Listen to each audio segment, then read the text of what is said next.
तो ध्यान दो, अब ये डायग्राम थोड़ा सा बड़ा बनाना है ना, क्योंकि हमें वेक्टर्स को रिजॉल्व करना है। सपोज तुम्हारे पास ये माइनस क्यू चार्ज, ये प्लस क्यू चार्ज, ये डायपोल है, डायपोल का ये मिड पॉइंट सेंटर और इसके परपेंडिकुलर बाइसेक्टर, यानी हमें किसी इस पॉइंट पे, एट दिस पॉइंट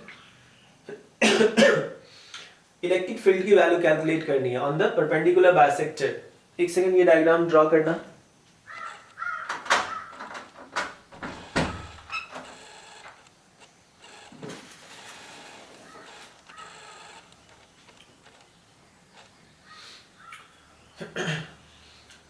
ये डिस्टेंस हमारा a है, ये डिस्टेंस भी a, और हमें यहाँ पे फील्ड कैलकुलेट करने हैं। तो इस पॉइंट पे फील्ड कितने वैल्यूज होंगी बताओ। फिर जहाँ पे फील्ड निकालना है वहाँ पे प्लस मानोगे, इसके आसपास दो चार्जेस हैं तो यहाँ पे दो फील्ड होंगे, प्लस का भी फील्ड और माइनस का फील्ड। उन दोनों का रिजल्टेंट टोटल इलेक्ट्रिक फील्ड की वैल्यू देगी। तो पहले हम फील्ड का डायरेक्शन दिखाते हैं। डायरेक्शन के लिए यहाँ पे +1 मानोगे और प्लस प्लस एक दूसरे को रिपेल करते, और फोर्स का डायरेक्शन हमेशा इन दोनों चार्ज को मिलाने वाले लाइन के अलॉन्ग होता है, इसलिए हम इन दोनों पहले चार्ज को मिलाते हैं। and this direction is in this side, so this is field due to positive charge। Plus plus repel करते हैं, इन दोनों का फील्ड इस लाइन के अलॉन्ग है। माइनस यहाँ पे जो फील्ड जनरेट करेगा वो प्लस और माइनस इसको मिलाने वाले लाइन के अलॉन्ग होना है।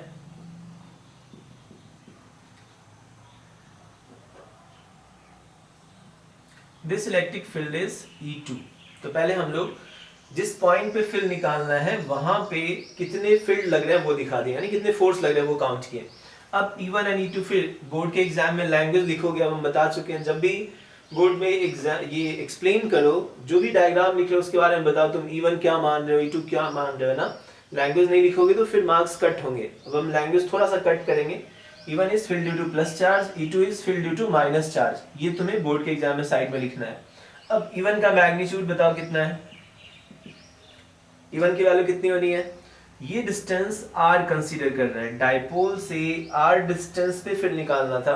सो ये वाला डिस्टेंस कितना होगा, ये a ये r, so this is under root of a square plus r square. और इस e की वैल्यू फिर kq by distance whole square, अभी पिछले उसमें डिस्कस किए हैं। So k into q and distance from the charge, charge and जहां निकाल रहे हो उसके बीच का डिस्टेंस ये है, सो इस टर्म का होल स्क्वायर, क्योंकि अपॉन डिस्टेंस होल स्क्वायर।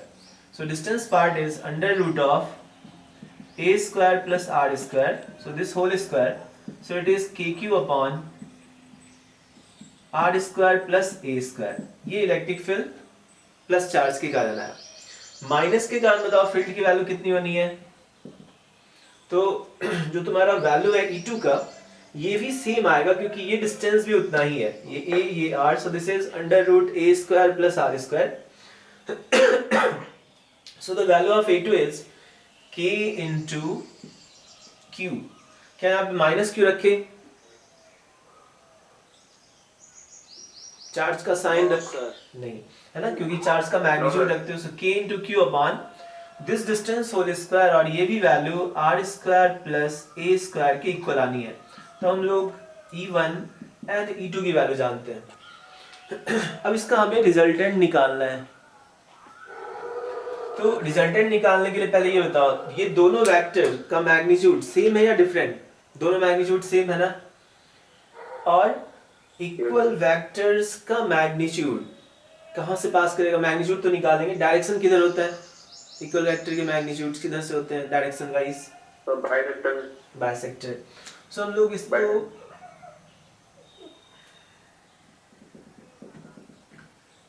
तो इन दोनों का रिजल्टेंट बाइसेक्टर से पास करना है, इसलिए अगर ये एंगल हम थीटा कह रहे हैं तो ये एंगल भी कितना होना चाहिए, थीटा, क्योंकि इन दोनों का रिजल्टेंट बाइसेक्टर होना है। सो अब इस E1 को और E2 वेक्टर को रिजॉल्व करो। इस वेक्टर के कंपोनेंट्स दो होंगे, एक इस साइड और एक इस साइड, रिजोल्यूशन ऑफ वेक्टर्स जानते हो अब। सो इसका इस साइड का कंपोनेंट कितना आता, E1 cos थीटा, और इसका इस डायरेक्शन में जो कंपोनेंट आएगा वो कितना, E1 sin थीटा। सिमिलरली इस E2 का कंपोनेंट निकालो, E2 का इस साइड जो कंपोनेंट आता है this will be E2 cos theta, और इसका इस डायरेक्शन में जो कंपोनेंट आना है this is E2 sin theta. यहाँ तक आया समझ में? इस डायरेक्शन को जो वेक्टर्स का फाइनल वैल्यू हम यहाँ पे लिख रहे हैं दोबारा से, ये पॉइंट, इस पॉइंट पे एक ऊपर की ओर फोर्स लगा या फील्ड है E1 sin थीटा, एक डाउनवर्ड डायरेक्शन में E2 sin थीटा, और इस पॉइंट पे left side E1 cos theta और E2 cos थीटा, सो दो वेक्टर इस डायरेक्शन में है। सो this is E1 cos theta and E2 cos theta. यहां तक समझ में आया नंदिनी? Yes sir. देखो ध्यान से सुनना, हम क्या किए हम बता रहे हैं, फिर इसको नोट कर लोगे। सबसे पहला डायपोल, तो दो चार्ज, डायपोल के बाइसेक्टर पॉइंट पे यहाँ पे हमें फील्ड निकालना था। इस पॉइंट पे दो चार्ज के कारण फील्ड दिखा है, इसका डायरेक्शन इधर था और इसके कारण डायरेक्शन इस साइड। अब बाकी का काम तुम्हारा वेक्टर का है, तो हमें दो वेक्टर के रिजल्टेंट को काउंट करना था, सो इसको हम रिजॉल्व कर रहे हैं। इस साइड और इस साइड वैल्यूज आए और इन दोनों का रिजल्टेंट बाइसेक्टर होगा, तो इसलिए ये थीटा है तो ये भी थीटा माने, और फाइनली हम लोग इस पॉइंट पे हैं। अब इसके हेल्प से हम लोग रिजल्टेंट फील्ड की वैल्यू काउंट करेंगे। ये दोनों फील्ड बताओ एक दूसरे से डायरेक्शन में अपोजिट हैं और मैग्नीट्यूड वाइज सेम होंगे या नहीं? E1 और E2 दोनों की वैल्यू इक्वल है ना? E1 की वैल्यू भी जितनी है E2 की वैल्यू भी उतनी, यहाँ पे भी साइन थीटा और यहाँ पे भी साइन थीटा, सो ये दोनों इक्वल, डायरेक्शन में अपोजिट, सो ये दोनों एक दूसरे को कैंसिल कर लेंगे, दोनों को सब्ट्रैक्ट करोगे, this value minus this value, so this goes to 0। अब इस पॉइंट पे जो बचा नेट फील्ड वो इस साइड है, सो हम लोग यहाँ पे अब लिख रहे हैं E परपेंडिकुलर, शॉर्ट में लिख रहे हैं, resultant field at this point is E1 cos theta. ये दोनों वेक्टर सेम साइड है इसलिए इन दोनों को ऐड करोगे, so E1 cos theta and then plus E2 cos theta.